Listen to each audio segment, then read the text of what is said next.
नमस्कार साथियों और मेरे प्यारे विद्यार्थियों, आज मैं आप लोगों के सामने द हिंदू न्यूज़पेपर का एडिटोरियल सेक्शन में एक आर्टिकल लेकर के आया हूं। उस आर्टिकल के बारे में बहुत सारा मैसेज कहा जा सकता है। पूरे विश्व पटल पर उसका एक बहुत बड़ी छाप पड़ने वाली है। अगर जो बुद्धिजीवी लोग हैं उसको देख रहे हैं, इसलिए द हिंदू में आर्टिकल आने का मतलब है कि यह दूर तक मैसेज जाएगा। आर्टिकल है a bird in the hands on Twitter under Elon Musk. यह पूरी तरह से एलन मस्क, विश्व के सबसे अमीर व्यक्ति एलन मस्क से संबंधित है, जो अभी उन्होंने ट्विटर को खरीदा है। 14 अप्रैल से चालू हुआ था और अक्टूबर के अंत में सौदे को अमली जामा पहना दिया गया है। लेकिन इस सौदे ने एक नई विवाद पैदा कर दी। एलन मस्क ने फर्स्ट ट्वीट में अपने कहा, now bird is free. Now bird is free, इसका मतलब क्या? इसके पहले जो बर्ड थी, चिड़िया, यहां पर बर्ड का मतलब ट्विटर से लिया गया। क्या इसके पहले ट्विटर कैद था?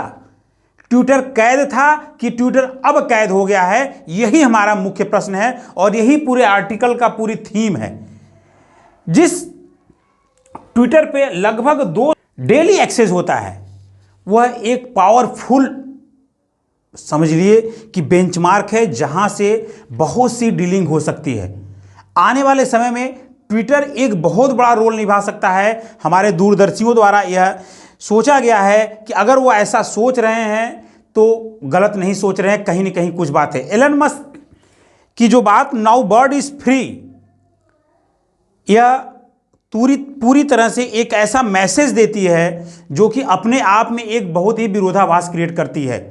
ट्विटर को यह कहा जाए कि अभी तक ट्विटर किसी के कब्जे में थी या ट्विटर पे लोगों की आज़ादी नहीं थी। देखिए, ट्विटर एक ऐसी सोशल साइट्स है जहां पे लोगों को एब्यूजिंग वर्ड यूज करना, ट्रोल करना, वीडियो पोस्ट करना, ये सब आम सी बातें हैं जो कि हर सोशल साइट्स पे होती है। लेकिन ट्विटर एक अलग ही माध्यम है, क्योंकि लगभग विश्व के जितनी भी government agencies, government political leaders और बड़ी बड़ी कंपनियों के सीईओज हैं, वो सब ट्विटर पे हैं। ट्विटर हैंडल उनका डील होता है और उनके फॉलोअर्स भी हैं। एक तरह से एक सरकारी जो आदेश होते हैं वह एक तरह से ट्विटर से ही आते हैं। तो ट्विटर को हल्के में नहीं लेना चाहिए। क्या कारण है कि एलन मस्क ने ट्विटर को ही लिया, जबकि ट्विटर से ज़्यादा फॉलोअर्स फेसबुक और व्हाट्सएप पे हैं। फेसबुक और व्हाट्सएप के यूजर्स जो हैं ट्विटर से कहीं ज़्यादा है। ट्विटर तीसरे नंबर पे आता है, लेकिन एलन मस्क ने ट्विटर को ही चूज किया। फेसबुक और व्हाट्सएप ट्विटर से ज़्यादा यूजर्स को लिए हुए हैं, लेकिन जो भी गवर्नमेंट सेक्टर के लीडर्स हैं और भी पॉलिटिकल लीडर्स हैं, यहाँ तक कि prime minister, chief ministers, president, ये सबका ट्विटर अकाउंट होता है। और ट्विटर अपने आप में एक बहुत बड़ी पावर है। ट्विटर से, मैंने अपने पिछले सेशन में भी बताया था कि ट्विटर के फॉलोअर्स अपने आप में एक प्रेस्टिजियस इशू है। तो इस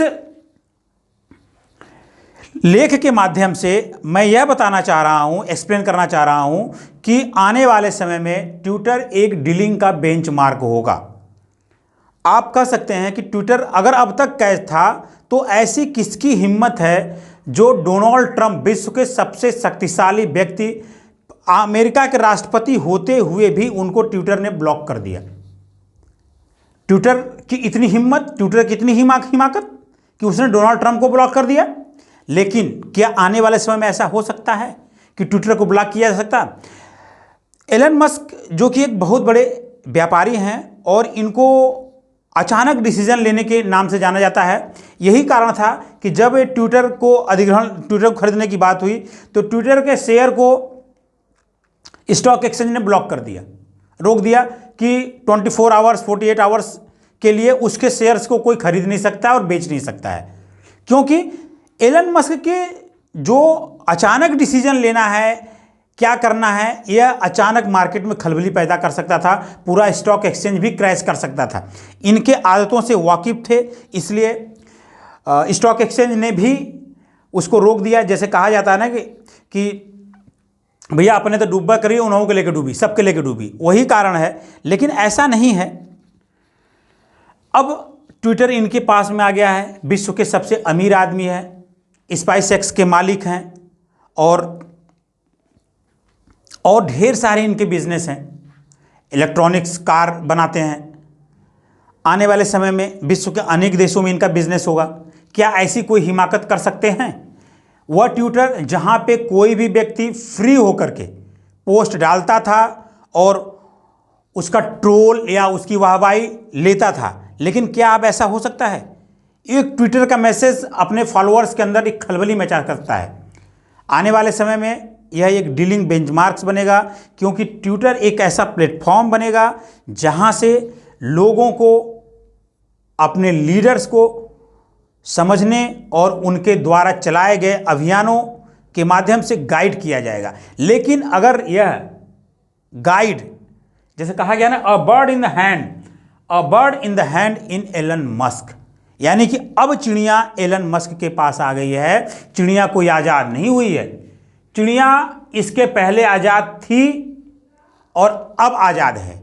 इसका अंतर पता चल जाएगा। जैसे कि एलन मस्क ने आते ही कहा था कि हम ट्विटर के कर्मचारियों की छटनी करेंगे। लगभग ट्विटर में 7500 कर्मचारी हैं।